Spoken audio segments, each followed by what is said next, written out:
Hi, I'm Ruanne Brell, a Senior Legal Advisor at Avant. Today I have with me Dr. Michael Wright, Avant's Chief Medical Officer. Hi, Ruanne. Great to be with you. Thanks for joining us, Michael.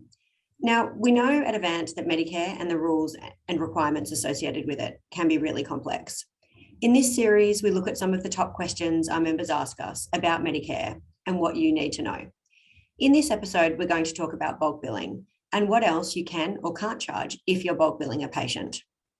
So, Michael, I first wanted to ask you, when we talk about bulk billing, we use that term, but what does it actually mean? Well, Ruanne, in practical terms, it means the patient doesn't have any out-of-pocket costs associated with the service. And why is it called bulk billing? Well, interesting question, but when Medicare was first introduced, it was paper-based, and you had the choice of either privately billing a patient or you bill Medicare. And the way you would bill Medicare was you would bulk up all these paper invoices and send them through to Medicare. Now, the paper-based system's gone, but the name bulk billing is stuck. Interesting. And so when we're talking about bulk billing, that's the practitioner billing the service to a patient. But what about the practice? What can the practice do? Can they charge the patient a separate fee? In simple terms, no. So if a service is bulk billed and the patient and doctor agree to have the Medicare rebate as the full payment, they've agreed to have no out-of-pocket costs. So you can't charge the patient anything additional related to that service. The explanatory notes in the Medicare benefit schedule, or the MBS, which is online, lists some examples, and these reflect the sort of things that we're often asked questions about. We're often asked, can you charge for consumables or like using a dressing? And the answer is no, if it's associated with a bulk billed service.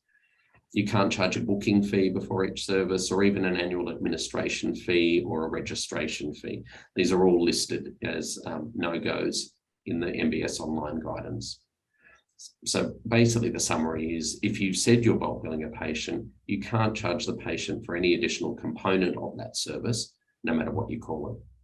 Great. And are there any exceptions to that?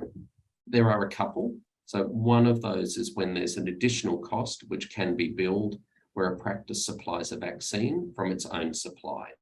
But this is in limited circumstances and only for general practitioners. So just to be clear, it's only for vaccines that aren't provided for free. So for example, the COVID vaccine was provided free to practitioners, so you couldn't charge a fee for that. And another example, which we'll talk about in another vodcast, is the idea of called co-billing.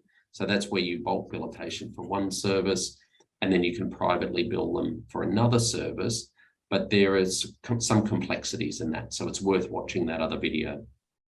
Great, okay. And so if you're not bulk billing a patient, but privately billing them, can you charge an additional fee in those situations? In that case, yes. So where the service isn't bulk billed, you can issue an additional charge to the patient. So that could be for a dressing or for a consumable associated with a private appointment. But there is another option, and that can be where you can charge a patient privately, but you charge them the same amount as the Medicare rebate.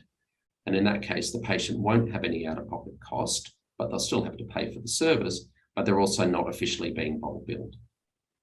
So as long as you're billing the patient, but not accepting the Medicare payment as full payment by bulk billing, then you can charge an additional private fee if you wish. Okay. And I take it in all of those situations, it would be important to have a clear conversation with the patient so that they understand what they are being charged. Yes, look, it's important that patients have given informed financial consent so they know what they're being charged. Certainly, clinics should have systems in place to alert patients of how they bill, and it's important also to talk about it with your patient. Great. Thanks so much, Michael. That certainly helped to shed some light on one of these areas of complexity about Medicare. This is something that we're going to look at in other episodes during this series. So thanks for explaining the ins and outs of Medicare, and we'll talk more about billing in future episodes. It's been a pleasure being with you.